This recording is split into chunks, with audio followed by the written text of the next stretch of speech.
దేశంలో ఏ రాష్ట్రంలో లేని విధంగా పల్లెల అభివృద్ధి కోసం సీఎం కేసీఆర్ వినూత్న కార్యక్రమాలు చేపడుతున్నారని మంత్రి వేముల ప్రశాంత్ రెడ్డి అన్నారు.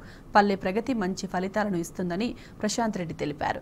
పల్లె ప్రగతిలో పాల్గొనేందుకు ప్రజలు ఉత్సాహంగా ఉన్నారని చెప్పారు. నిజామాబాద్ జిల్లా వేల్పూర్లో కలెక్టర్లు నారాయణ రెడ్డితో కలిసి పల్లె ప్రగతిలో ప్రారంభించారు. అనంతరం గ్రామంలో పర్యటించి మురికి కాలువలను పరిశీలించారు. మరిన్ని వివరాలు మా ప్రతినిధి దివాకర్ అందిస్తారు.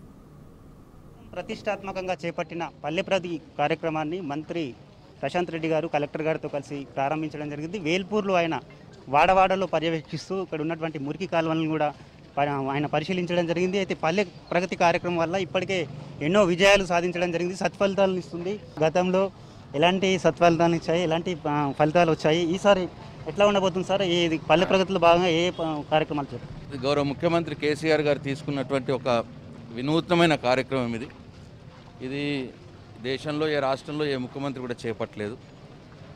పల్లెలు బాగుండాలి, పట్టణాలు బాగుండాలి అని చెప్పి తీసుకున్న కార్యక్రమం. ఈ 3 పర్యాలు ఇప్పటికే పల్లె ప్రగతి కార్యక్రమం అయిపోయింది, పట్టణ ప్రగతి కూడా అయింది. ఈ 3 పర్యాలు చేసిన దాంతో గత సెప్టెంబర్ 2019 నుంచి 2019 నుంచి తీసుకున్న కార్యక్రమం ఇది. చూడండి, మీరు చెట్లు కనిపిస్తున్నాయి ఊర్లలో. ఈ కార్యక్రమంతో అన్ని డ్రైనేజీలు క్లీన్ అవుతూ ఉన్నాయి. అంతా వైకుంఠధామాలో ప్రతి గ్రామానికి వైకుంఠధామం అయింది, ప్రతి గ్రామానికి డంపింగ్ యార్డ్ అయింది, ప్రతి గ్రామానికి ట్రాక్టరు ట్యాంకరు ఏర్పాటు కాబడ్డది, ప్రతి గ్రామంలో నర్సరీ ఉన్నది. ఇట్లా ఒక గ్రామంలో ఇంతకుముందు ఏ ముఖ్యమంత్రి కూడా ఆలోచన చేయనటువంటి పనులు ఇవి. చూస్తే చిన్నవే, కానీ మరి 60 ఏళ్ళ నుంచి ఎవరు కూడా చేయలేదు. అది ముఖ్యమంత్రి గారు ఇవాళ చేసిర్రు. ఈ 3 పర్యాలకే ఇంత గొప్పగా ఇవాళ పల్లెలు ఒక అందంగా, సుందరంగా, అభివృద్ధి పథంలో క్లీన్గా, దోమలు లేకుండా ఇట్లా మంచి వాతావరణంలో పచ్చని వాతావరణంలో గ్రామాలు తయారవుతూ ఉన్నాయి. మరి ఇది 4వ పల్లెబాట కార్యక్రమం. దీంట్లో ఇంకా వారు ముఖ్యమంత్రిగా నిర్దేశించినటువంటి ఈ కార్యక్రమాలు ఇంకేమైనా తక్కువ ఉంటే అవిటిని కంప్లీట్ చేసే ప్రయత్నం చేస్తాం. ఇంకా మంచిగా చెట్లు పెంచుతాం. ఇంకా ఎక్కడన్నా వైకుంఠధామాలు పూర్తి కాకపోతే పూర్తి చేస్తాం. పల్లె ప్రకృతి వనాలు పూర్తి కాకపోతే పూర్తి చేస్తాం. ఈ ముఖ్యమంత్రిగా నిర్దేశించిన ఈ పల్లె ప్రగతి కార్యక్రమంలోని ఏమన్నా ఇంకా షార్ట్ ఫాల్ ఉంటే అవన్నీ కూడా కంప్లీట్ చేయడానికి ప్రయత్నం చేస్తాం. ప్రజల భాగస్వామ్యం ముఖ్యం సార్ ఇందులో. అట్లనే ప్రజల నుంచి ఎలాంటి అవగాహన ఉంది సార్? ఎట్లా ఉంది వాళ్ళ నుంచి స్పందన, ఎట్లా ఉంది ఈ కార్యక్రమం? చాలా ఏదైనా మంచి జరుగుతుంటే ప్రజలు కూడా ఆహ్వానిస్తారు.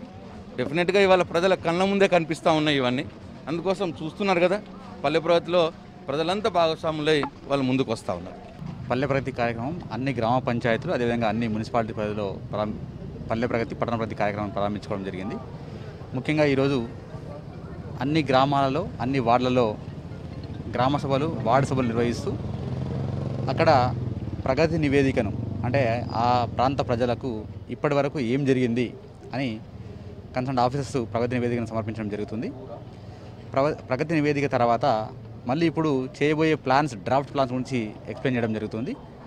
సో ఈ విధంగా ప్లాన్ ఎక్స్ప్లెయిన్ చేసిన తర్వాత అప్పుడు గ్రామస్తులు అందరితో కూడా ఒక్కొక్క అంశం వారీగా చర్చించి ఈ 10 రోజుల కార్యక్రమంలో, అంటే జూలై 10th వరకు మనం ఎలాంటి వర్క్స్ తీసుకోవాలి అనేవి చర్చించుకోవడం, ఫైనల్ చేసుకోవడం జరుగుతుంది. దాంట్లో ముఖ్యంగా క్లీనింగ్ ప్లస్ గ్రీనింగ్ మీద ఫోకస్ చేయడం జరుగుతుంది. దేశంలో ఏ రాష్ట్రంలో లేని విధంగా పల్లె ప్రగతితో గ్రామాలు అభివృద్ధి చెందుతున్నాయని చెప్పి మంత్రి వేముల ప్రశాంత్ రెడ్డి గారు అంటున్నారు. ఇందులో భాగంగానే పల్లె ప్రగతికి ప్రజల నుంచి కూడా స్వచ్ఛందంగా మద్దతు లభిస్తుందని, ప్రతి ఒక్కరు కూడా పండుగ వాతావరణంలో ఈ కార్యక్రమంలో పాల్గొంటున్నారు. బాధ్యతాయుతంగా తమ గ్రామాలను తామే అభివృద్ధి చేసుకునేందుకు ప్రజలంతా కూడా ముందుకు వస్తున్నారని చెప్పి మంత్రి అంటున్నారు. ఇందులో భాగంగానే ఆయన వేల్పూర్లోని అన్ని వార్డుల్లో పర్యవేక్షించడం జరిగింది. ఈ కార్యక్రమం 10 రోజుల పాటు నిర్విరామంగా కొనసాగుతుందని చెప్పి, ఇందులో గ్రామాలకు కావాల్సినటువంటి మౌలిక వసతులకు కావాల్సినటువంటి నిధులన్నీ కూడా సమకూర్చడం జరుగుతుందని చెప్పి మంత్రి వేముల ప్రశాంత్ రెడ్డి గారు తెలుపుతున్నారు. వీడియో జర్నలిస్ట్ శ్రీకాంత్తో దివాకర్, టీ న్యూస్, నిజామాబాద్.